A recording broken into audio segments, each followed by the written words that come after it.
ætlum við að halda áfram hérna í föstudagsþættinum og næst ætlum við að tala aðeins danssýningu, Steps Danscenter, en það alveg ótrúlega skemmtilega viðburður hérna árlegur í menningarhúsinu Hofi, þar sem að hundruður barna á öllum aldri koma og sýna listi sínar í dansheiminum. Verið velkomnar. Takk fyrir. Þetta á sér í rauninni langa sögu, þessi ótrúlega, það varð hérna danssprengja í rauninni þegar Sigyn Blöndal, sem að núna í Stundinni okkar, var með dansskóla hérna og síðan var það ekki danssprengja þá? Fóru bara allir að dansa? Jú, það var mjög vinsælt, það kom svona aftur inn, þú veist, ásamt öllum hinum íþróttunum. Og þannig að sá skóli gekk mjög vel, svo þegar hann hætti þá byrjuðum við okkar dansskóla. Og í ár þeir eru að skipuleggja vorsýningu með 350 dansurum. Já. Það rosalega margt í svona, við erum bara rétt tæplega 18.000 hérna í bænum, sko. Já. Hvernig að skipuleggja og henda í eina svona sýningu? Það bara, þú veist, með góðri samvinnu og góðu fólki og hérna, þannig við erum með frábæra danskennara sem náttúrulega hjálpa okkur að skipuleggja atriðin fyrir sína hópa og svona. Og svo erum við bara svona bak við tjöldin að gera og græja. Þannig að þetta hefst allt bara með góðri samvinnu. Og hvaða þema ætlaði að vera með í ár? Það söngleikja þema. Þannig að hver hópur einhver ákveðin söngleikur. Getið þið nefnt okkur dæmi söngleiki sem þið takið? Já, Mamma Mia, til dæmis. Og hérna Grís og Thriller. Þetta allt svona svolítið skemmtilegt. Já, við erum náttúrulega að veljum, það náttúrulega til ótrúlega margir söngleikir, en maður þarf líka að velja, þú veist, tónlist og hvaða búningar getum við haft og svona maður þarf að horfa svona á heildina þegar maður ákveður endanlega hvaða söngleiki verða. Og hvað með búningana? Hvernig að redda búningum á 350 stykki? Sko, það fer, eins og ég segi, þú veist, það fer allt eftir hvaða atriði við erum að vinna með og hvers konar búningar henta hverju atriði og hversu flóknir þeir þurfa að vera og allt þetta, sko. En hérna, þetta það er bara öll flóran sem bara í boði hana. Það þú veist, við erum eins og með þeim atriði, þá þeir bara svolítið mikið, konseptið fyrir það atriði bara þetta eru nemendur sem að sækja dansskóla eins og í söngleiknum. Þannig að þeir eru bara svolítið að koma sem þau. En við erum alltaf með Mamma Mia búning og eitthvað svona sem, þú veist, grípur allavega anda hvers söngleiks. Sound of Music, þú veist, þá eru þau í þeim anda. En getið aðeins lýst fyrir okkur bara andanum sem í menningarhúsinu Hofi þegar allir þessi dansarar mæta á svæðið og það þessi risa danssýning framundan?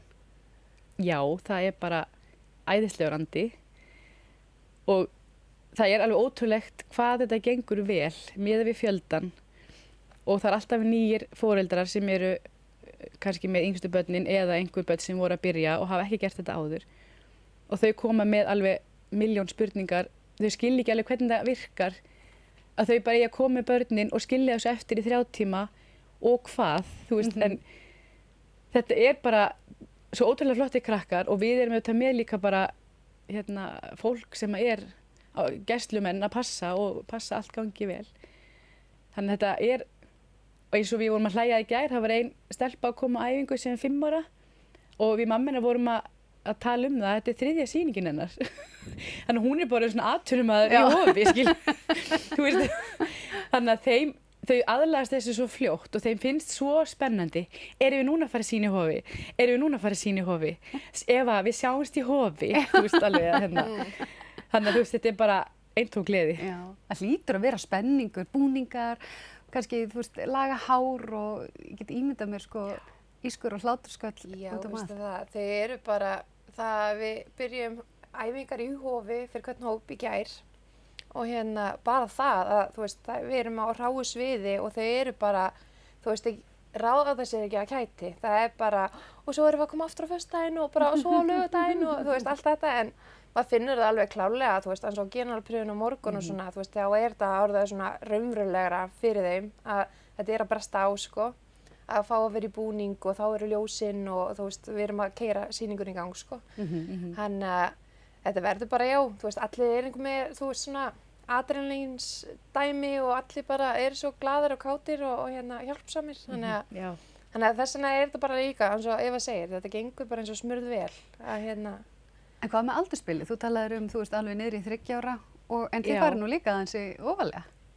Já, við erum með, rúmlega 50 ára, það ekki? Já. Elsti nemandinn. Já. Það er náttúrulega dífuhópurinn, Já. frægi. Já.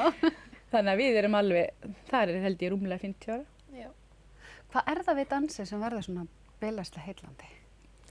Það er bara, mann líður vel að hlusta á tónlist og mann líður vel að hreyfa sig og hvað þá er náttúrulega að dansa. Að þetta losar og hömlur og annað. Þess vegna það er, eins og segja, mann bara líður vel. Og þetta er, það er ekki annað hægt en að, þú veist, hrífast með og þeir sem eru að horfa á svona sýningar, að við, maður er endast að heyra það bara, oh my god, þú veist, mér langar að stökka upp á sviði, þú veist, að vera með. Já. Og líka einhvern veginn að þú veist, þessi sýning er ekki bara fyrir aðstandlendur dansnemenda sem eru að fara að sýna, þetta er opin sýning og þeir eru mjög margir sem eru að koma í hof og þegar hafa áhuga á dansmenningu, að þetta er bara eins og þú ert að mæta í leikhús, þú veist, þú ert bara að fara að sjá danssýningu, þú veist, sem er svona þýðutörlegt, eða svona, það má sletta eins. Og þessi elstu náttúrulega, eða svo sett, þeir sem eru búin að vera lengst að læra eru orðin ansi fær, Þau eru rosalega fær. Og ég segja á hverju ári, og ég var núna bara, þau verða æðislega núna, þú veist, ég sagði líka fyrir það og hitti fyrir það og það mun, þú veist, það er bara gæsahúð og húsið mun titra, sko, þetta verður svo flott. En hvað með kynjaskiptinguna? Það er sko, það er náttúrulega ekki nógu margir strákar. Nei. Okkur langar svo mikið að fá fleiri stráka. Það eru alveg nokkri strákar í 3 til 5 ára. Svo eru alveg svona 1 og 1, þú veist, í 6 og 7 og 8 ára og svo er sér strákahópur. Þeir eru 8 ára til 13 ára. Og við viljum fjölga í honum, því þeir eru meira að gera svona hip-hop og svona, svona strákalegra. En þeir bara hafa svo ótrúlega gaman að þessu. Eins og við höfum verið að fara í leikskóla að kenna og þegar maður hefur komið í skóla og svona, þá koma strákarnir alltaf í fremstu röðina.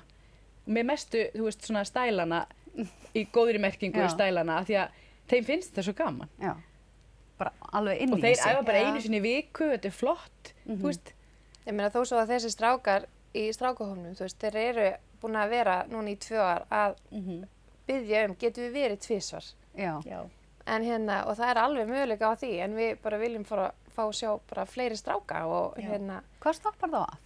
Nú bara spyr ég á þessari 21. öld. Já, eða þú veist, þetta er sko, ég held í pælingin að æfa sko dans eða þú veist, kannski meira flottar að segja hip-hop eða street, eins og við erum að svona að einblína kannski á svo strákahópa, að þú veist, attitútið gagnvart dansi er kannski að breytast, þú veist, út af öllum sem þáttum sem er búið að vera og dansmyndum og eitthvað svona, að það er svolítið töff að geta dansa og minna að þú veist, þeir eru í einhvers konar, þú veist, breykstellingum og annað sem er svona meira svona röff heldur en kannski jazzballettin, sko, en þeir læra einhverja tækni klárlega en eru meira í svona street og hip-hopi, sko. Nákvæmlega. En er ekki að gera að fá að enda á því að sýna smá brot úr sýningunni í fyrra? Jú, endilega. Endilega. Hvað, eigum við að velja eitthvað sérstætt eða leifa bara tæknimannunum að velja? Já. Þetta er allt flott atriði. Uppáhaldið sitt? Já, bara ekki spurning. Algjörlega. Takk fyrir spjallið og kæru tæknimenn, setið eitthvað gott á fóninn.